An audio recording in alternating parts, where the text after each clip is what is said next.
Hello friends, today we'll talk about the lipids, which is a macrobiomolecule insoluble in water but soluble in non-polar solvents like acetone, toluene, benzene. Because of its non-polar nature, it's insoluble in water because water is polar. So, what lipids actually perform in the biological system? They actually perform diversely. If they are present as structural lipid like phospholipid and sterol, then they perform the function of structural lipid. If they are present as triacylglycerol, some fats and oils, then they are perform the function of metabolic fuel and make the category of storage lipid. Also, they can perform the function of electron carrier, light absorbing pigment, protein folding as chaperone, and etc. etc. So they actually perform the metabolism, the physiological uh, function in a diversified manner. So let's start with the basic structure or the basic structural unit of the storage lipid, which is the first category of lipid, which is a fatty acid. Now, what fatty acid is actually? Fatty acid is, ये हम सभी जानते हैं कि ये COOH, ये होता है कार्बोक्सिलिक एसिड है. When this R group is a long hydrocarbon chain, like मान लीजिए long hydrocarbon chain, then the organic compound which is carboxylic acid with long hydrocarbon chain is called as fatty acid, and this is actually the basic structural unit of storage lipid. Okay, also because आप देख रहे हैं ये long hydrocarbon chain जो है is highly non-polar in nature.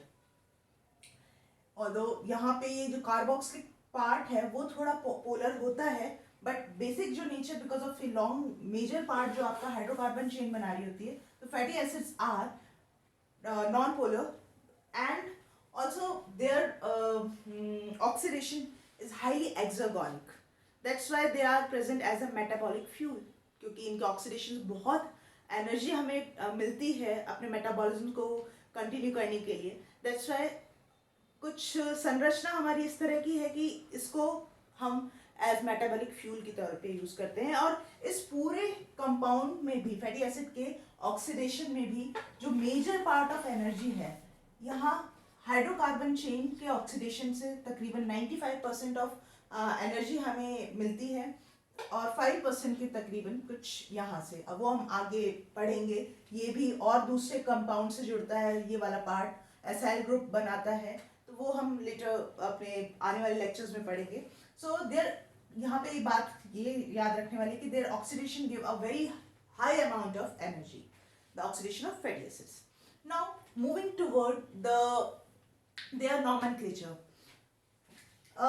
If the hydrocarbon chain can be branched, can be unbranched, can be saturated, and if some double bonds are there, they can be classified as unsaturated fatty acids.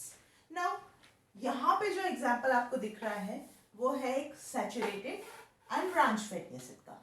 Okay, now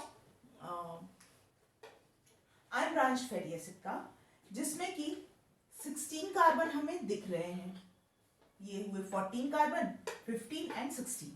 ये जो ये वाला and जो होता है the most distant part of to the carboxyl group, वो कहलाता है मिथाइल ग्रुप. ठीक है, तो ये 16 कार्बन है.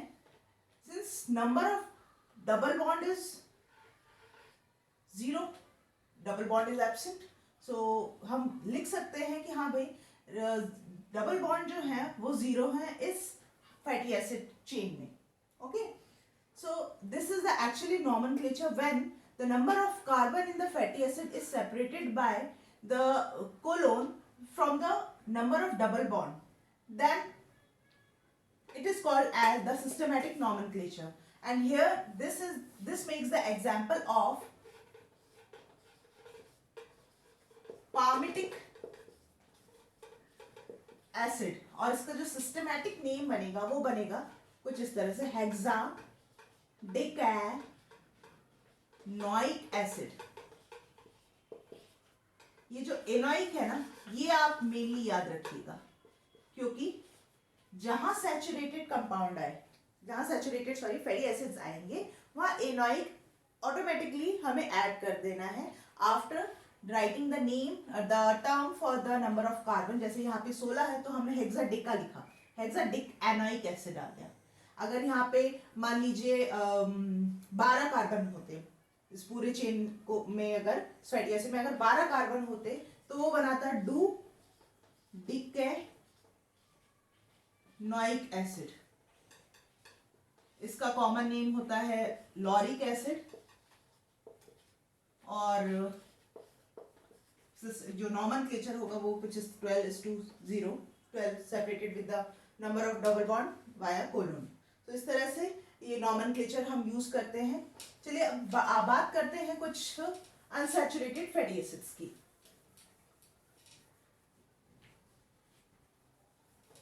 ये तो कॉमन ही रहेगा CO, बस अब CH2, अगर ये CH डबल बॉन्ड CH2,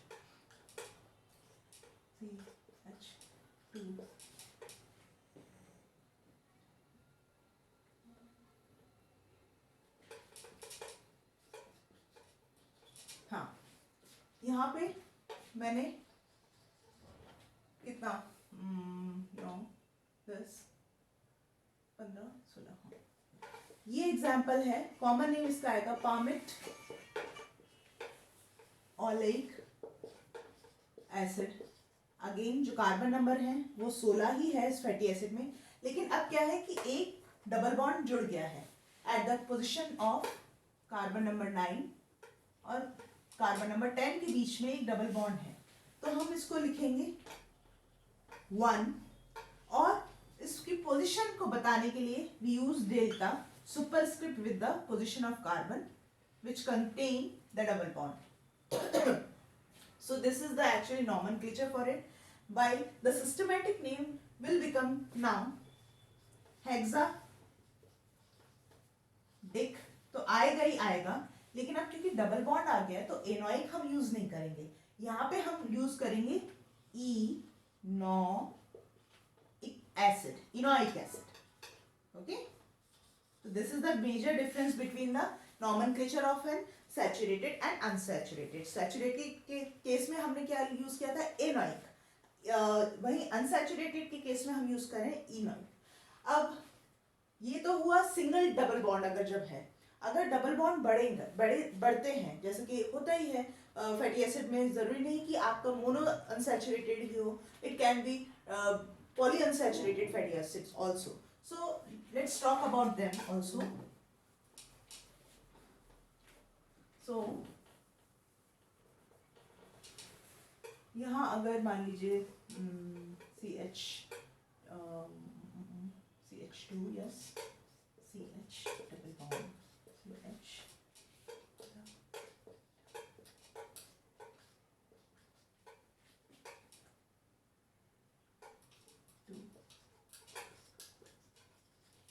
अब जो काउंट हो गया है हमारे टोटल नंबर ऑफ कार्बन में का इस फैटी एसिड में, वो है 18, और डबल बॉन्ड आप देख सकते हैं यहां मैंने 2 कर दिए हैं, है ना। पोजीशन है at number 9, comma at number 12। ये हमारा एग्जाम्पल है ऑक्टा डिक है। अब क्योंकि 2 हैं तो ये डाई इनोइक एसिड, ओके। 18 जो काउंटिंग है नंबर ऑफ कार्बन की, वो ये पार्ट दिखा रहा है ऑक्टाडिक का, और इनोइक वही डबल बॉन्ड। अब चूंकि यहाँ पे 2 है तो डाई से हम यूज करेंगे, ठीक है। Octadecadienoic acid. इसी तरह से अगर सेम 18 कार्बन के ही carbon number of fatty acid में ही अगर और एक और ऐड हो जाता तो यहाँ पे ऑक्टा डेका ट्राइइनोइक आ जाता। Enoic remain common, octa will also remain common for the same number of carbon atom in the fatty acid, बाकी बस डाई, ट्राई और इनोइक ये चेंजेस आते जाएंगे। Okay, so this is all about the nomenclature of an fatty acid. Now moving toward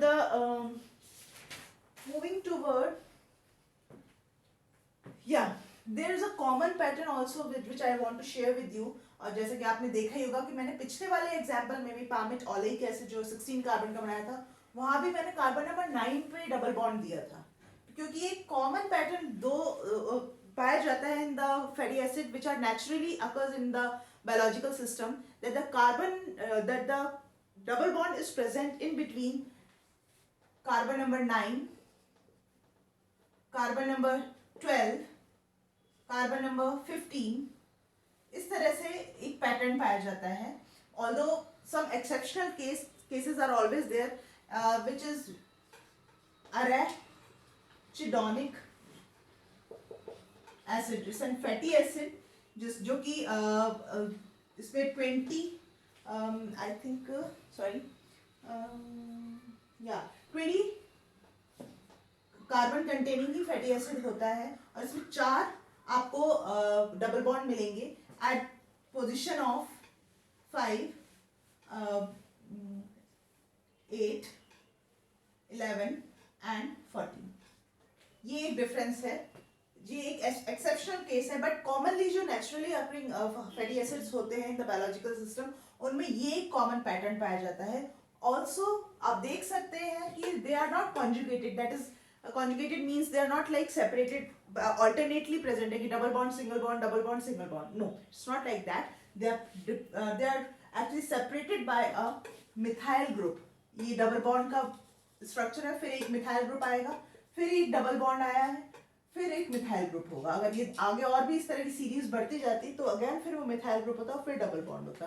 तो number 1, they are not conjugated, separated via methyl group, a common pattern of position of double bond is present, okay, which is this. So this is all about the basic structure and nomenclature of fatty acids. Later we'll discuss in detail about fatty acids pattern, about their combination and different features of them. So I hope you like this video. If you like it actually, so please hit the like button, subscribe my channel, and yes, at the end of this video मैंने कुछ एक questions आपके लिए select किए हैं last 10 year में से, जो इस पर्टिकुलरली इस वाले लेक्चर से रिलेटेड आए हैं कंपटीशन एग्जाम में। सो एंड तक ज़रूर देखिएगा मेरी इस वीडियो को, और जितना हो सके इसे आप आपस में डिस्कस करें। Thank you, stay safe, stay blessed.